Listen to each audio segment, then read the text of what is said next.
All right, hey Vintage, hope you guys are doing well. This is Mark Schleier.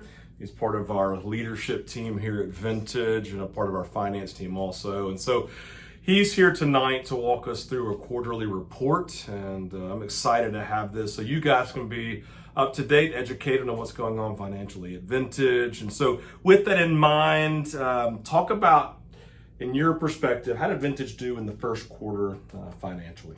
Yeah, so the last time you would have heard from us was actually Steve. He gave an awesome update at the end of last year. You guys would have heard that we had an amazing 2021. Yeah, record. so I mean, just record setting. We had an unbelievable December. You all were unbelievably generous and faithful. That's right. And so I just wanted to bring that up, just as a reminder for people that hadn't heard that. And so also, you should see a graph pop up on the screen here that'll help explain some of the numbers we're going to talk about.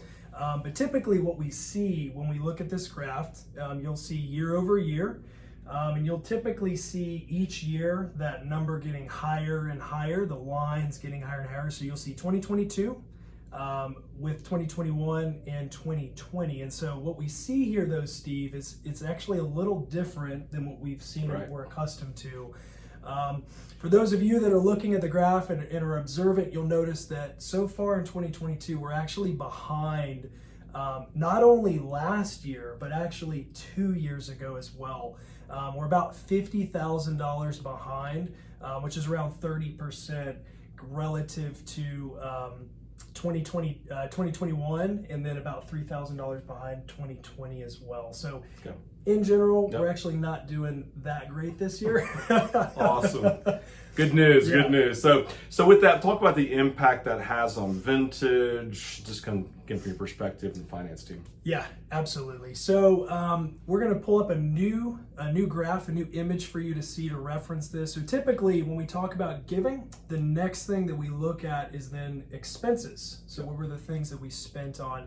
And so naturally, because giving was so far behind, it was so far off from what we projected and assumed and estimated it would be, that we're actually what we call in the negative, in the red. So in other words, we have spent more in Q1 than we actually brought in through giving in Q1. So you'll see that on your screen. We've got about, so I think we've spent $170,000.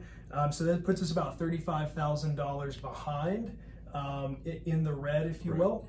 But there's another story here that I wanted to call out as well, because I think it is important, and it speaks to the actions that we're taking, the proactiveness that we're doing on staff, with the finance team, with staff, with ELT. And so you'll see the right column is actually what we were planning to spend. And so you'll see that we actually cut out about $20,000 from our budget, what we expected to spend, assuming we had a strong Q1. But we monitor this every week, and so as soon as we started to see that wasn't happening, we've been finding ways to cut back. Staff has been finding ways to cut things back, and so we're ultimately trying to close that gap there to make that negative number less negative. And so we wanted to call that out as well, just so that the church family could see that we are being wise stewards of the budget and of the finance as we look at this. And we also adjust throughout the year. So if things aren't going the way we thought that they would be, we adjust accordingly. So talk more, and that's super helpful. Talk more about the process that we're following, even some next steps that we'll be taking along the way.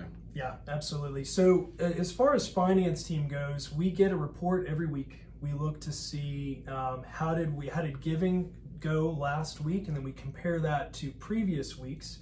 And then we also look at the income statement, we look at spending, and we constantly compare all of this. And so that previous graph that we showed a few minutes ago, the way that we were able to identify and cut things out was because of this practice that we do. Because we have the finance team, because we go and report out to ELT every month, and staff is also looking at this, we're constantly finding ways to cut back. And we will continue to monitor throughout the year and adjust accordingly, depending on how the year transcends on this. That's great. So, and I love this. So, you know, we have this accountability. It's kind of what Mark's talking about, of what we're engaging, aware of what's happening, being proactive. And so It's been super helpful. Our finance team has been great. Our leadership team stepping in has been great. So with that, we're doing our part. We've been talking about. Now talk about, obviously, our vintage people, they want to be engaged, they want to be in the know, they want to help. So talk about ways that you recognize and ways that they can get involved and they can be a part of really the solution moving forward. Yeah, absolutely. So we've been talking primarily about what we're doing, which is primarily cutting things back, right? Right. Looking at the budget. Yeah. But you'll notice on that, like kind of in the beginning, there's two levers when it comes to finance. Lever one being what we're receiving through gifts, and lever two being spending and what we're spending through that. There's obviously a limit to how much we can cut out. The church operation has certain fixed costs, the building, the staff. There's certain things that we really can't cut back without actually tremendously harming the church and the production that we're able to do. And so the other lever to that is giving. And so the good news is that we've actually, we've worked with Connie, who's our amazing bookkeeper, the finance team's done some analytics on this. And we've seen the good news is that most people who gave last year are still at Vintage.